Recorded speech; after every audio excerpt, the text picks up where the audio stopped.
गीता सार अध्याय 6 ध्यान योग। आप डेली एक अध्याय को सुनेंगे तो आपकी धीरे धीरे सभी समस्याएं खत्म होती जाएंगी और आप अपने कष्ट को भूल जाएंगे। डेली आप एक अध्याय को सुने। पढ़ने का टाइम नहीं है तो काम करते करते आप अपना मोबाइल चला के रखें और इसे सुने। धन्यवाद। श्री भगवान ने कहा, जो पुरुष अपने कर्म फल के प्रति अनासक्त है और जो अपने कर्तव्य का पालन करता है वही सन्यासी है, असली योगी है। वह नहीं जो ना तो अग्नि जलाता है और ना कर्म करता है। हे पांडुपुत्र, जिसे सन्यास कहते हैं उसे ही तुम योग अर्थात परब्रह्म से युक्त होना जानो, क्योंकि इंद्रिय तृप्ति के लिए इच्छा को त्यागे बिना कोई योगी नहीं हो सकता है। अष्टांग योग के नवसाधक के लिए कर्म साधना कहलाता है और योग सिद्ध पुरुष के लिए समस्त भौतिक कार्यकलापों का परित्याग ही साधना कहा जाता है।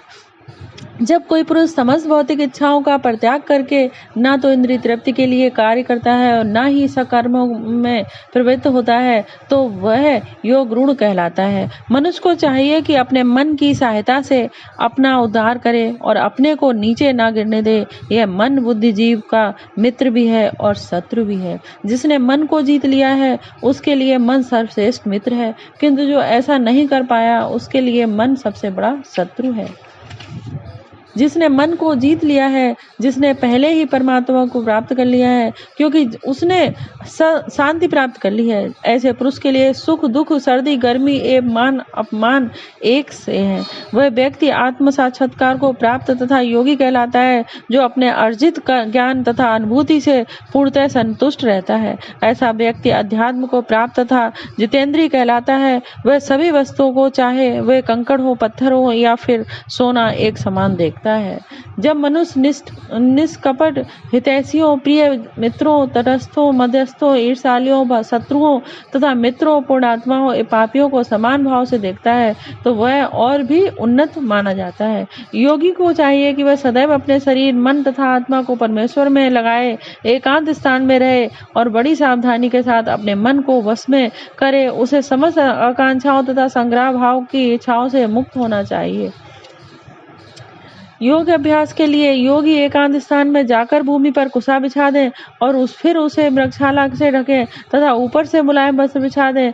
आसन ना तो ज्यादा ऊंचा हो ना बहुत नीचा, यह पवित्र स्थान में स्थिर हो। योगी को चाहिए कि इस पर दृढ़ता पूर्वक बैठ जाए और मन, इंद्रियों तथा कर्मों को बस में करते हुए तथा मन को एक बिंदु पर स्थिर करके हृदय को शुद्ध करने के लिए योग अभ्यास करे।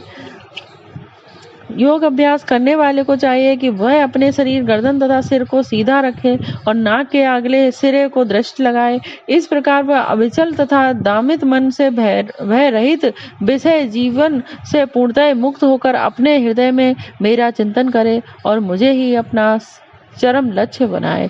इसी प्रकार ध्यान कहते हैं जिसको ध्यान लगाना। वह ऐसे ही बैठा जाता है, गर्दन, रीढ़ की हड्डी को सीधा करके बैठकर और नाक की सीध को ध्यान लगाया जाता है। उसको ही ये योग और ध्यान हमारे बहुत पुराने समय से चला आ रहा है। जिसे लोग भूल गए थे उसे अब दोबारा से ही जीवन शैली में लाया जा रहा है। इस प्रकार शरीर, मन तथा कर्म में निरंतर संयम का अभ्यास करते हुए संयमित मन वाले योगी को इस भौतिक अस्तित्व की समाप्ति पर भगवत धाम की प्राप्ति होती है।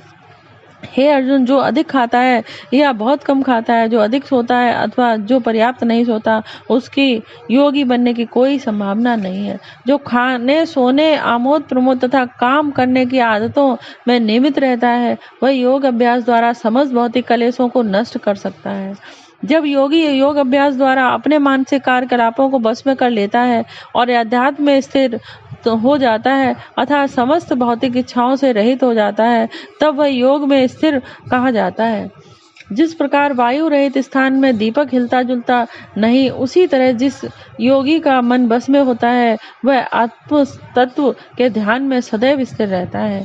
सिद्ध की अवस्था में, जिसे समाधि कहते हैं, मनुष्य का मन योग अभ्यास के द्वारा भौतिक मानसिक क्रियाओं से पूर्णतः संयमित हो जाता है। इस सिद्ध की विशेषता यह है कि मनुष्य शुद्ध मन से अपने को देख सकता है और अपने आप में आनंद उठा सकता है। उस आनंदमयी स्थिति में वह दिव्य इंद्रियों द्वारा असीम दिव्य सुख में स्थिर रहता है। इस प्रकार स्थापित मनुष्य कभी सत्य से विपरीत नहीं होता और इस सुख की प्राप्ति को हो जाने पर वह इससे बड़ा कोई दूसरा लाभ नहीं मानता। ऐसी स्थिति को पाकर मनुष्य बड़े से बड़ी कठिनाई में भी विचलित नहीं होता। वह निसंदेह भौतिक संसर्ग से उत्पन्न होने वाले समस्त दुखों से वास्तविक मुक्ति है। मनुष्य को चाहिए कि संकल्प तथा शुद्ध श्रद्धा के साथ योग अभ्यास में लगे और पथ से विचलित न हो। उसे चाहिए कि मनोधर्म से उत्पन्न समस्त इच्छाओं को निरबाध रूप से त्याग दे और इस प्रकार मन के द्वारा सभी ओर से इंद्रियों को बस में करे। धीरे धीरे क्रमशः पूर्ण विश्वास पूर्वक बुद्धि के द्वारा समाधि में स्थित होना चाहिए और इस प्रकार मन को आत्मा में ही स्थित करना चाहिए तथा अन्य कुछ भी नहीं सोचना चाहिए। मन अपनी चंचलता तथा स्थिरता के कारण जहाँ कहीं भी विचरण करता हो, मनुष्य को चाहिए कि उसे वहां से खींचे और अपने बस में लाए। जिस योगी का मन मुझ में स्थिर रहता है वह निश्चय ही दिव्य सुख की सर्वोच्च सिद्धि प्राप्त करता है। वह राजोगुण से परे हो जाता है और परमात्मा के साथ अपनी गुणात्मक एकता को समझता है और इस प्रकार अपने समस्त विगत कर्मों के फल से निवृत्त हो जाता है। इस प्रकार योग अभ्यास में निरंतर लगा रहकर आत्मसंयमी योगी समस्त भौतिक कल्पास में से मुक्त हो जाता है और भगवान की दिव्य प्रेम भक्ति में परम सुख प्राप्त करता है। वास्तविक योगी समस्त जीवों में मुझको तथा मुझ में समस्त जीवों को देखता है। निसंदेह स्वरूप सिद्ध व्यक्ति मुझ परमेश्वर को सर्वत्र देखता है। जो मुझे सर्वत्र देखता है और सब कुछ मुझ पे देखता है, उसके लिए ना तो मैं कभी अदृश्य होता हूँ और ना ही वह मेरे लिए अदृश्य होता है। जो योगी मुझे तथा परमात्मा को अभिन्न जानते हुए परमात्मा की भक्ति पूर्वक सेवा करता है, वह हर प्रकार से मुझ में सदैव स्थिर रहता है। हे अर्जुन, वह पूर्ण योगी है जो अपनी तुलना से समस्त प्राणियों की उनके सुख तथा दुखों में वास्तविक समानता का दर्शन करता है। अर्जुन ने कहा, हे मधुसूदन, आपने जिस योग पद्धति का संक्षेप में वर्णन किया है वह मेरे लिए अव्यवहारिक तथा असहनीय है, क्योंकि मन चंचल तथा अस्थिर है। हे कृष्ण, चूंकि मन चंचल, उच्छृंखल, हठीला तथा अत्यंत बलवान है, अतः मुझे इसे बस में करना वायु को बस में करने से भी अधिक कठिन लगता है। भगवान श्री कृष्ण ने कहा, हे महाबाहु कुंती पुत्र, निसंदेह चंचल मन को बस में करना अत्यंत कठिन है, किंतु उपयुक्त अभ्यास द्वारा तथा विरक्ति द्वारा ऐसा संभव है। जिसका मन उच्छृंखल है उसके लिए आत्म साक्षात्कार कठिन कार्य होता है, किंतु जिसका मन संयमित है और जो समुचित उपाय करता है उसकी सफलता ध्रुव है, ऐसा मेरा मत है। अर्जुन ने कहा, हे कृष्ण, उस असफल योगी की गति क्या है जो प्रारंभ में श्रद्धा पूर्वक आत्म साक्षात्कार की विधि ग्रहण करता है, किंतु बाद में भौतिकता के कारण उससे विचलित हो जाता है और योग सिद्धि को प्राप्त नहीं हो पाता है। हे महाबाहु कृष्ण, क्या ब्रह्म प्राप्ति के मार्ग में भ्रष्ट ऐसा व्यक्ति आध्यात्मिक तथा भौतिक दोनों ही सफलताओं से युचित नहीं होता और छिन्न भिन्न बादल की भांति विनिष्ट नहीं हो जाता, जिसके फलस्वरूप उसके लिए किसी लोक में कोई स्थान नहीं रहता है। हे कृष्ण, यह मेरा संदेह है और मैं आपसे इसे पूर्णतः दूर करने में प्रार्थना कर रहा हूँ। आपके अतिरिक्त अन्य कोई ऐसा नहीं है जो इस संदेह को नष्ट कर सकता हो। भगवान ने कहा, प्रार्थ पुत्र कृष्ण, कल्याण कार्यों में निरंतर योगी का ना तो इस लोक में और न परलोक में ही विनाश होता है। हे मित्र, भलाई करने वाला कभी बुराई से पराजित नहीं होता है। असफल योगी, बहुत ध्यान देने वाली बात है कि जो एक बार साधना शुरू करता है वो और छोड़ देते हैं, उनका क्या होता है। असफल योगी पवित्र आत्माओं के लोकों में अनेकों अनेक वर्षों तक भोग करने के बाद या तो सदाचारी पुरुषों के परिवार में या कि धनवानों के कुल में जन्म लेता है, अथवा यदि दीर्घ काल तक योग करने के बाद असफल रहे तो वह ऐसी योगियों के कुल में जन्म लेता है जो अति बुद्धिमान है। निश्चय ही इस संसार में ऐसा जन्म दुर्लभ है।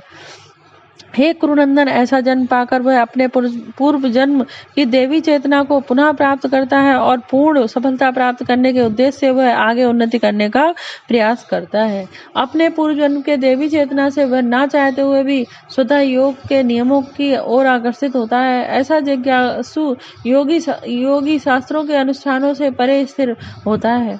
और जब योगी समस्त कल्प से शुद्ध होकर सच्ची निष्ठा से आगे प्रगति करने का प्रयास करता है तो अंततोगत अनेक जन्मों के अभ्यास के पश्चात सिद्ध लाभ करके वह परम गंतव्य को प्राप्त करता है। योगी पुरुष तपस्वी से, ज्ञानी से तथा सकाम कर्मी से बढ़कर होता है। अतः हे अर्जुन, तुम सभी प्रकार से योगी बनो और समस्त योगियों में से जो योगी अत्यंत श्रद्धा पूर्वक मेरे परायण है, अपने अंतकरण में मेरे विषय में सोचता है और मेरी दिव्य प्रेम भक्ति करता है, वह योग में मुझ में परम अनंतरंग रूप से युक्त रहता है और सबों में सर्वोच्च है। यही मेरा मत है। यह सभी कुछ ऐसा साधन है जिनसे योग की परम शिक्षामयी अवस्था भक्ति या कृष्ण भवनामृत को संपन्न किया जा सकता है। इस प्रकार श्री भगवद गीता के 6 अध्याय ध्यान योग का वेदांत तात्पर्य पूर्ण हुआ। धन्यवाद।